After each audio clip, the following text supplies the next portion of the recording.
Most of us carry a stone we're afraid to drop, the need for certainty.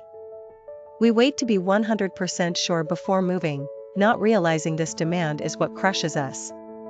When a man asked the Buddha for the right choice, his reply revealed why control destroys peace. On a quiet morning, as mist still clung to the trees outside the monastery, a man arrived in visible agitation.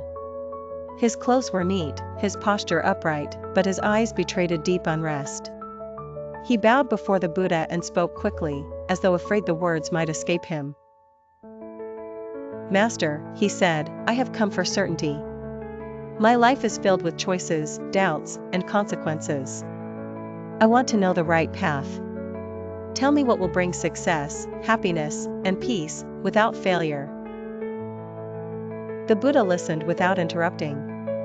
After a long silence, he asked gently, "Tell me, when you walk through the forest, do you demand the ground promise it will not trip you?" The man hesitated and said, "No. I simply walk carefully." The Buddha nodded. "And when you cross a river," he continued, "do you ask the water to guarantee you will not get wet?" The man frowned slightly and said, "No, Master. I accept the water as it is."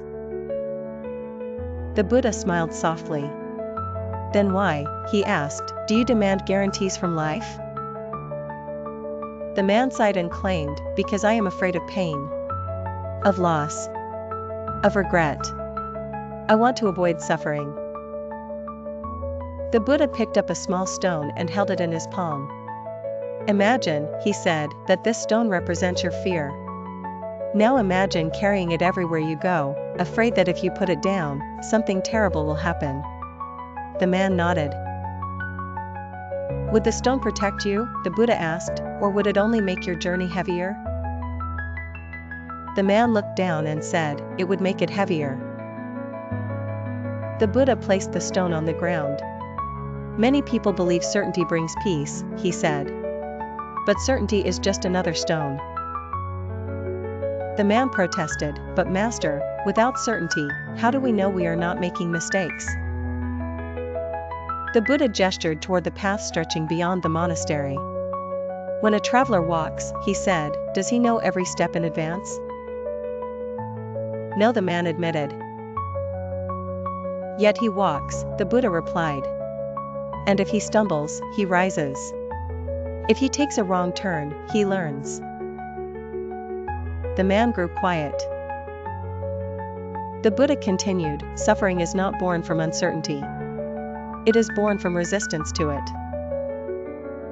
The man asked softly, "Then what should I hold on to?" The Buddha looked at him kindly. "Hold awareness," he said. "Let go of the demand that life obey your expectations." He paused, then added, "A clenched fist cannot receive water." The man closed his eyes and saw how tightly he'd been gripping his plans, fears, and imagined futures. He'd been trying to control what hadn't arrived. When he opened his eyes, his voice was calm. "Master," he asked, "if I let go of certainty, do I become careless?" The Buddha shook his head. "No," he replied.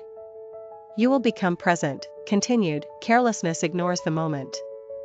Awareness lives inside it." The man bowed deeply. He did not leave with answers about success or failure. He left with something quieter and far more valuable, the understanding that peace does not come from knowing what will happen, but from meeting what does, without fear. Lessons from this Buddha story. 1. Suffering increases when we demand certainty from an uncertain world.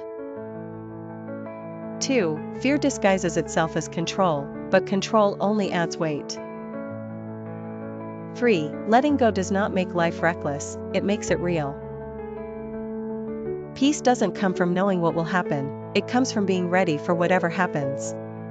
Stop trying to predict the future and start living in the only moment you actually have. Comment present if you're ready to let go of the stone. Like, comment, share and subscribe.